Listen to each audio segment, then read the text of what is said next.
우리가 읽는 말씀은 창세기 38장의 내용인데요.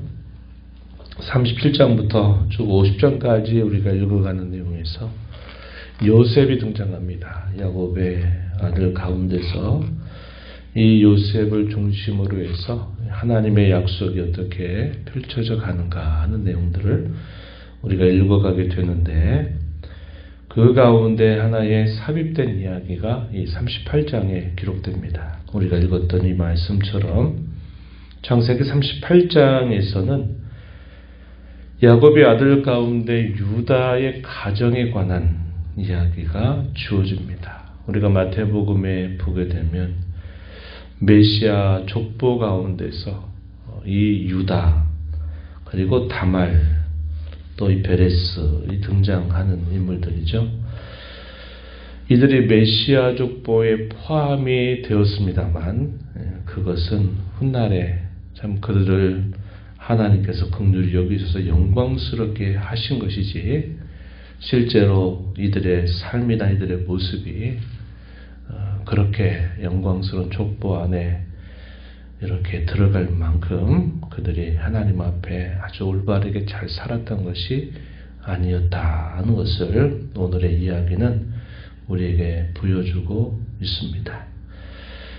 우리가 오랫동안 읽어왔던 이야기는 야곱을 부르신 하나님이 이 야곱을 어떻게 빚어오시는가, 그 많은 실수, 자초한 위기들 가운데에서도 하나님이 어떻게 그를 도우시고 그를 불쌍히 여기시고 그로 하여금 하나님을 알아가게 하시는가 하는 내용들을 살펴봤는데, 그 이야기의 중심이 그의 자녀들이 또 어떻게 하나님의 사람들로 또 세워져 가는가 하는 것들을 보여주는데, 그 시작점이 그렇게 깨끗하거나 또 선하거나 좋지 않다 하는 것을 그대로 보여주고 있는 겁니다. 동생을 미디안 상인들에 팔아버린 그 일로 인하여 자식들 모두가 다 한마음으로 아버지를 속였습니다. 어쩌면 피할 수 없는 최선이라 생각했을 거예요. 이미 돌이킬 수 없는 일, 동생을 다시 되돌이킬 수 없는 크나큰 실수와 악을 향한 이 형제들의 선택은 아버지에게 그대로 이실직고를 할 수 없었던 겁니다. 그래서 아버지에게 동생이 입었던 채색 옷에다가 짐승의 피를 입혀서 마치 맹수에 의해서 죽임을 당한 것처럼 아버지를 속이게 되죠. 아버지 야곱은 그 일로 인하여 대단히 슬퍼하게 됩니다. 위로를 받지 못하는 거예요. 이러한 일이 집안에 들여져 있으니까 참 얼마나 불편하겠습니까? 어느 누구라도 아버지에게 똑바로 말을 할 수가 없는 거예요. 그 얘기를 다시 돌이킬 수 없는 상황이 되어버렸는데, 유다는 이 부모의 슬하에서 따로 떼어져 나왔습니다. 어디로 옮겨갔느냐? 오늘 우리가 읽은 본문 1절에 보니까 아둘람 사람 히라를 가까이 하면서 형제들로부터 독립을 하게 됩니다. 어쩌면 그 불편한 현실을 피해서 살아가야 되겠다, 이런 판단을 내리지 않았겠나 우리가 생각해 볼 수 있는 부분이죠. 그리고 아내를 어떻게 했느냐? 가나안 사람 수아의 딸을 아내로 맞이하게 됩니다.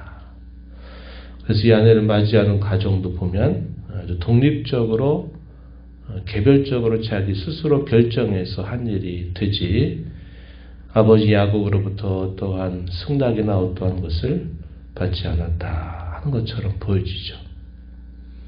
이 가나안 여인을 아내로 얻은 이 유다, 3명의 아들을 낳았습니다.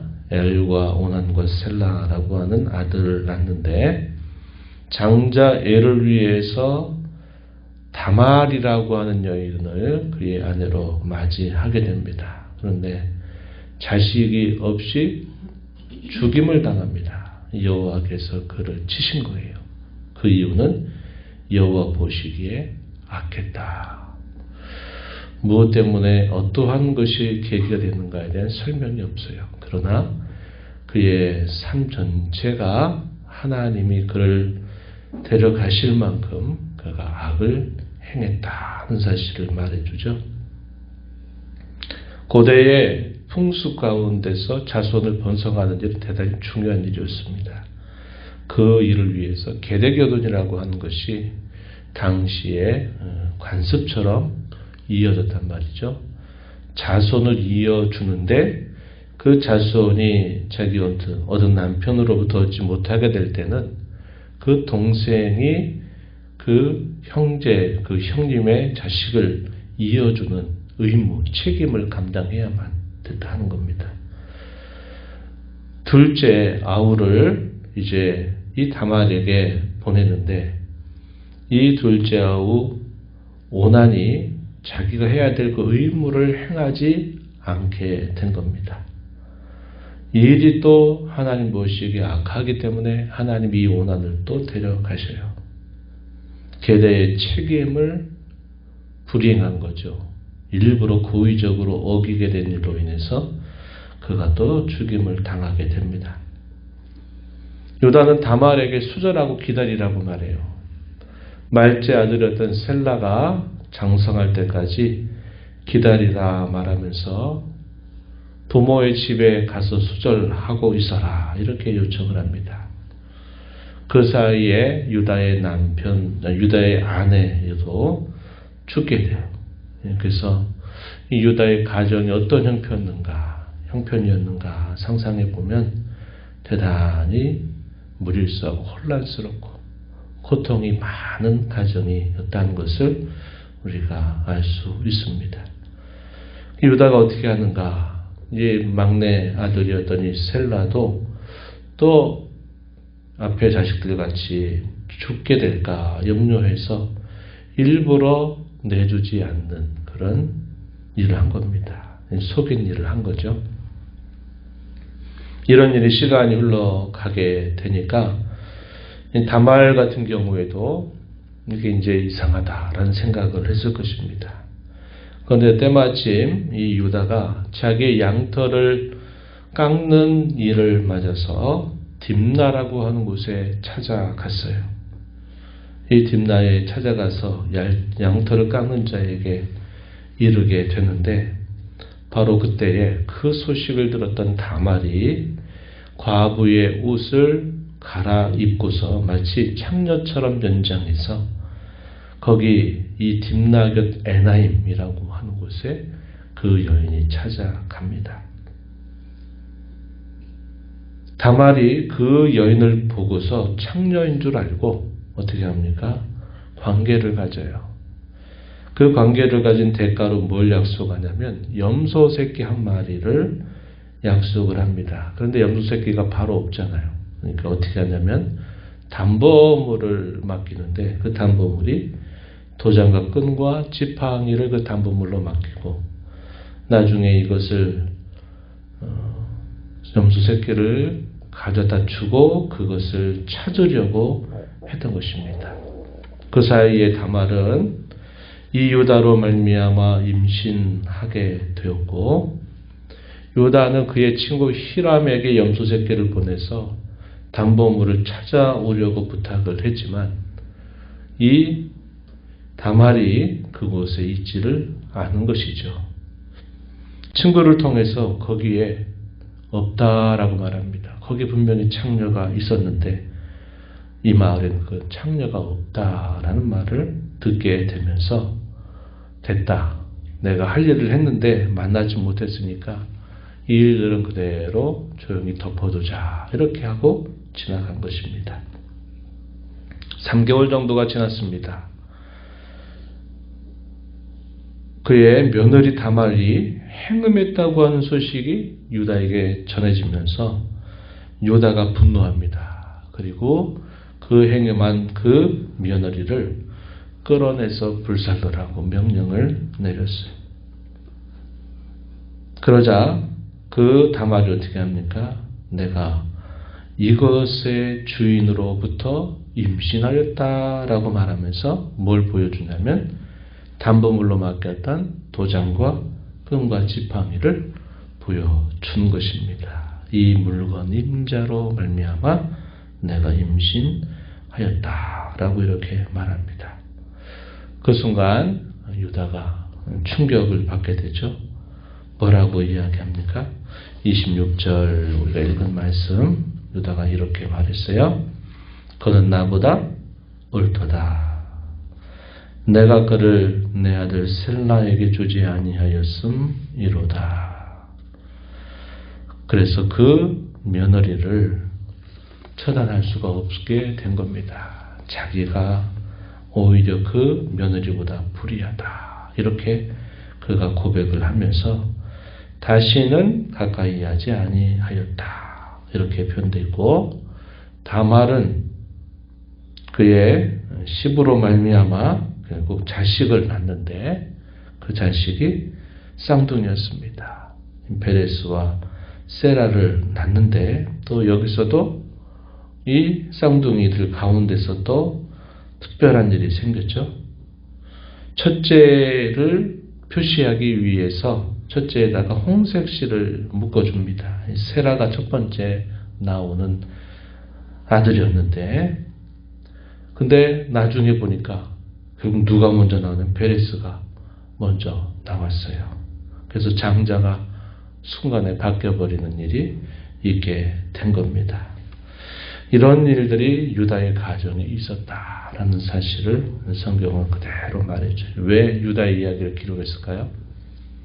결국 이들이 메시아의 계대를 이어가는 족보에 포함되는 인물이 되었기 때문에, 메시아가 유다 지파, 찬송이라는 그런 뜻을 가진 유다 지파의 후손으로 예수님이 탄생하시게 된 것으로 인해서 기록이 되는데, 우리가 살펴본 바와 같이 그 배경이 결코 아름답고 훌륭하고 멋진 것이 아니라 대단히 무질서하고 혼란스럽고 참 말하기 부끄러운 그런 이야기 가운데서 이런 일이 일어나게 됐다는 것을 우리가 보게 되는 것입니다. 이러한 가정임에도 불구하고 하나님이 이 가정을 포기하지 않으시는 거죠. 이러한 가정이라도 하나님이 불쌍히 여기셔서 이런 가정을 세워가시는 분이 바로 우리 하나님이시다는 것을 우리는 이야기를 통해서 살펴보게 됩니다.